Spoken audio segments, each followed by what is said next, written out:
할렐루야. 사랑하는 성도 여러분, 한 주간도 각자의 삶의 자리에서 치열하게 살아내시느라 참 수고가 많으셨습니다. 오늘 이 자리에 나오신 모든 분들을 예수님의 이름으로 사랑하고 축복합니다. 오늘 우리가 함께 나눌 말씀은 잠언 21장 4절의 말씀입니다. 잠언 21장 4절의 말씀을 다 함께 봉독하도록 하겠습니다. 눈이 높은 것과 마음이 교만한 것과 악인이 형통한 것은 다 죄니라. 아멘. 저는 오늘 봉독하신 잠언 21장 4절의 말씀을 가지고 참된 은혜라는 제목으로 잠시 은혜의 말씀을 나누고자 합니다. 오늘날 우리가 살아가는 이 세상을 가만히 둘러보면 하나의 거대한 경영장 같다는 생각이 듭니다. 남들보다 조금 더 높은 곳에 서야 하고 남들보다 조금 더 많이 가져야 성공했다고 박수를 받는 세상에 우리는 머무르고 있습니다. 자기 자신을 한껏 부풀려 포장하는 것, 이른바 자기 PR이 미덕이 된 시대라고 합니다. 그래서 때로는 겸손하게 낮아지는 것이 바보 같아 보이고 또 손해보는 것처럼 여겨지기도 한다고 합니다. 이런 세상의 흐름 가운데에서 우리는 살아가며 오늘 본문의 말씀을 좀 더 깊이 보아야 하는 이유가 있습니다. 그것은 바로 하나님께서 이 잠언을 통하여 우리에게 서늘하고도 명확한 경고를 던져주고 계시기 때문입니다. 오늘 본문을 다시 한번 보길 원합니다. 잠언 21장 4절 눈이 높은 것과 마음이 교만한 것과 악인이 형통한 것은 다 죄니라. 오늘 저는 이 말씀을 통해 우리의 내면에 숨겨진 모습들을 정직하게 한번 말씀 앞에 마주해 보려고 합니다. 하나님께서 진정으로 원하시는 삶의 태도가 무엇인지 깨닫는 은혜의 시간이 되시기를 간절히 소망합니다. 오늘 본문은 먼저 두 가지의 마음의 태도를 지적하고 있습니다. 그것은 바로 눈이 높은 것과 마음이 교만한 것을 말하고 있습니다. 여러분, 눈이 높다는 것은 무엇을 의미하고 있는 것일까요? 단순히 시력이 좋다거나 이상이 높다는 뜻이 아닙니다. 이것은 사람을 바라보는 시선의 위치를 말하고 있는 것입니다. 내 시선이 항상 남들보다 높은 곳에 머물러 있어서 다른 사람들을 위에서 아래로 내려보고 있는 태도를 말합니다. 누군가를 볼 때 나도 모르게 상대방을 평가하고 판단하고 속으로 내가 저 사람보다 낫지라며 영적인 우월감을 느끼는 그 시선, 그것이 바로 높은 눈이라고 말하고 있는 것입니다. 그렇다면 두 번째로 마음이 교만하다는 것은 무엇을 뜻하고 있는 것일까요? 높은 눈이 겉으로는 드러나는 태도라면 교만한 마음은 그 태도를 만들어내는 뿌리라고 합니다. 내 삶의 왕자에 하나님이 아닌 나 자신을 앉혀두는 것을 말합니다. 잠언 16장 18절에 보면 교만은 패망의 선봉이요 거만한 마음은 넘어짐의 앞잡이니라 라고 말씀하고 있습니다. 하나님께서는 왜 이토록 교만을 미워하시고 그것을 죄라고 단호하게 말씀하고 계시는 것일까요? 교만은 단순히 성격이 거만하다는 차원의 문제가 아니기 때문입니다. 교만은 본질적으로 나는 하나님이 필요 없어 라고 말하고 있는 삶이기 때문입니다.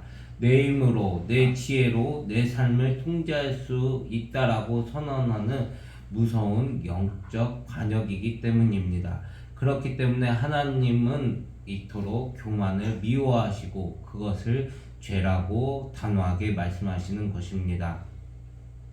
우리는 흔히 살인이나 도둑질 같은 것들만 큰 죄라고 생각하기가 쉽습니다. 그러나 성경은 우리의 일상 속에 아주 교묘하게 스며들어 있는 이 우월감과 자기의 즉 눈이 높고 마음이 교만한 상태가 곧 하나님 앞에서 심각한 죄라고 진단하고 있습니다. 오늘 우리 자신의 시선은 어디를 향해 있는지 한번 돌아보시길 바랍니다. 혹시 나도 모르는 사이에 눈이 높아져 누군가를 정죄하고 있지는 않은지 여러분들이 한번 돌아보시길 바랍니다. 이제 본문의 세 번째 부분을 함께 보도록 하겠습니다. 오늘 본문에 가장 이해하기 어렵고 또 우리의 고개를 갸우뚱하게 만드는 말씀 구절이 있습니다. 바로 악인이 형통한 것은 다 죄니라 라는 부분의 말씀입니다. 여러분, 악인이 형통한 것이 왜 죄가 된다고 생각하십니까? 악인이 나쁜 짓을 한 것이 죄지 그가 잘 먹고 잘 사는 형통 자체가 왜 죄가 된다고 성경은 말씀하고 있는 것일까요? 여기서 깊은 영적의 비밀이 숨겨져 있음을 우리는 알 수가 있습니다. 성경의 뉘앙스를 보면 여기서 말하는 형통이라는 단어는 히브리어로 니르라고 말합니다. 이 니르는 혹은 네르로 읽힐 수도 있는데 이는 등불 혹은 밭을 가는 것으로 해석되기도 합니다. 악인이 자기 삶을 일궈내어 화려하게 켜놓은 성공의 등불을 의미한다고 합니다. 하나님이 없이 자기 힘과 교만으로 쌓아올린 바벨탑 같은 성공을 뜻하는 것입니다. 세상 사람들은 그것을 성공이라고 말합니다. 또 형통이라고 부르며 부러워할지도 모릅니다. 그러나 방향이 잘못된 속도는 오히려 파멸을 앞당길 뿐입니다. 생명의 근원이신 하나님을 떠나서 얻은 부는 그리고 그 부에 따르는 명예 그리고 성공은 결국 자기를 과시하는 수단으로 쓰이는 것일 뿐이며 결국 그 영혼들을 병들게 하는 죄의 열매에 불과하다라고 성경은 말씀하고 있습니다. 우리는 이 지점에서 시편 73편의 아삽의 고백을 떠올리게 됩니다.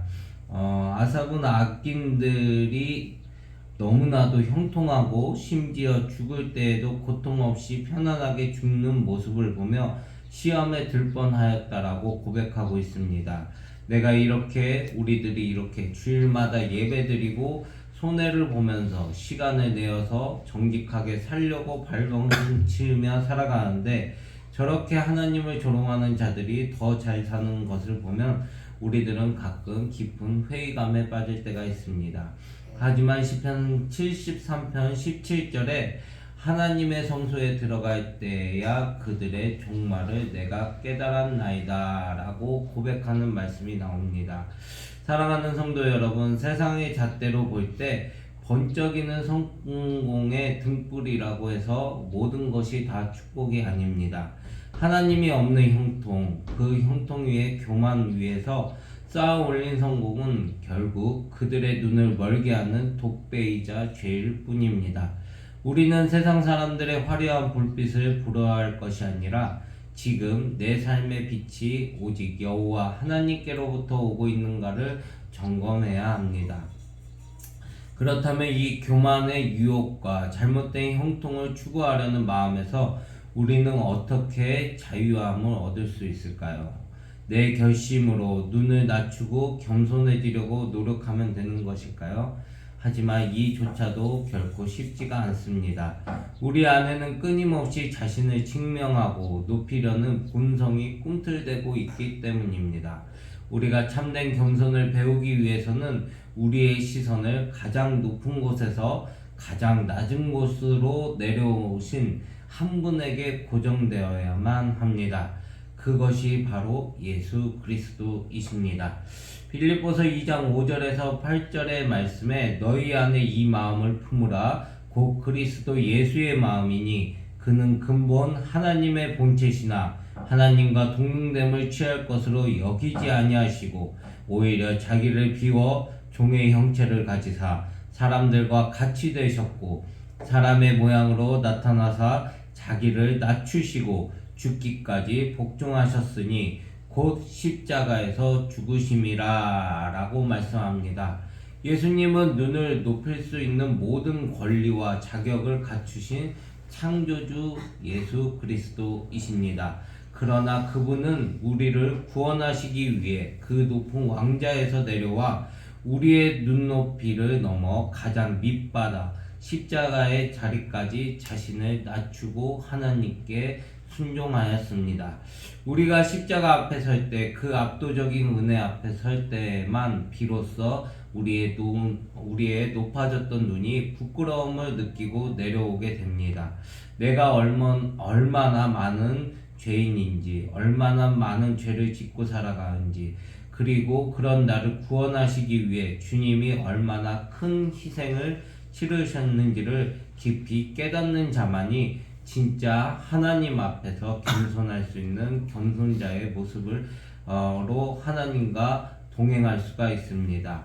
여러분들이 우리가 이 세상을 살아가면서 얼마나 많은 죄를 짓고 있고 또 지나온 이번 한 주 동안 얼마나 많은 죄를 지었는지 우리가 얼마나 철저한 죄인인지를 주님 앞에서 오늘 이 시간 깨닫고 주님 앞에서 회개하며 또 앞으로의 한 주 속에서 주님과 동행함으로 죄인이 아닌 하나님의 백성으로 살아가시기를 예수님의 이름으로 축복합니다. 오늘 말씀을 맺겠습니다.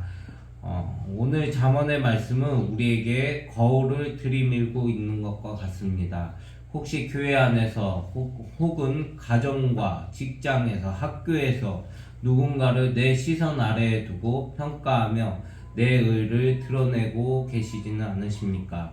혹은 하나님보다 세상의 기준에 맞는 성공의 등불을 켜기 위해 영적인 자리를 내팽개치고 지금 세상 가운데로 달려가고 계시지는 않으십니까? 그렇다면 기억하시길 바랍니다. 눈이 높은 것과 마음이 교만한 것, 그리고 하나님이 없는 형통은 모두 우리 영혼을 갉아먹는 죄라는 것입니다. 이번 한 주간 세상의 여러분들에게 계속해서 세상은 우리에게 말할 것입니다. 너를 증명해라. 또 더 높이 올라가라. 수단과 방법을 가리지 말고 하나님 앞에서 형통한 모습을 증명하라 라고 세상적으로 유혹하며 우리를 사단은 끊임없이 우리를 유혹하며 나아갈 것입니다. 그렇게 주님 앞에 우리는 무너지게끔 사단은 우리를 끝까지 끊임없이 물고 뜯을 것입니다. 그럴 때마다 여러분들이 오늘 말씀을 기억하시고 또 십자가를 바라보시며 나아가시길 바랍니다. 스스로 낮아지신 예수 그리스도의 그 옷자락을 붙들며 나아가시길 바랍니다. 높은 눈을 거두어 주님을 우러러보고 교만한 마음을 찢어 주님의 은혜를 담는 그릇으로 만드는 삶을 사시기 바랍니다. 비록 세상이 보기에는 조금 더디고 화려하지 않는 삶일지라도 하나님이 나와 함께 걸으시는 그 겸손한 동행이야말로 우리 인생의 가장 큰 형통임을 믿고 승리하는 저와 여러분들이 다 되시기를 예수님의 이름으로 간절히 축원합니다. 기도하겠습니다. 사랑과 은혜와 자비가 무한하신 하나님 아버지 감사합니다. 오늘 잠언의 말씀을 통하여 우리가 내면의 교만함과 영적인 허영심을 비추어 주심에 감사합니다. 주님 입술로는 주님을 왕이라고 주님을 구세주라고 고백하면서도 실제 내 삶의 자리에서는 여전히 내가 왕이 되어 내 판단과 내 기준으로 사람들을 평가하며 높은 눈을 가지고 살았음을 회개합니다. 세상 사람들이 누리는 하나님 없는 형통을 속으로 부러워하며 나의 신앙 여정이 초라해 보여 낙심했던 믿음 없음도 용서하여 주옵소서. 주님, 이제는 우리의 시선이 십자가에 달리신 예수 그리스도를 향하게 하여 주시고 자기를 비워 종의 형체를 가지신 그 주님의 마음을 우리도 품고 안고 살아가게 하여 주옵소서. 세상의 화려한 등불을 쫓는 인생이 아니라 비록 좁은 길이라 할지라도 주님의 진리의 빛을 따라 묵묵히 걸어가는 진정한 형통의 삶을 살아가게 하여 주옵소서. 우리 순복음마을교회 백성들 삶과 가정과 일터 위에 겸손의 영을 부어주셔서 우리를 낮추어 남을 낮게 여기는 아름다운 천국이 이루어지게 하여 주옵소서. 우리를 참된 생명과 은혜의 자리로 인도하시는 예수 그리스도의 이름으로 간절히 기도드립니다. 아멘.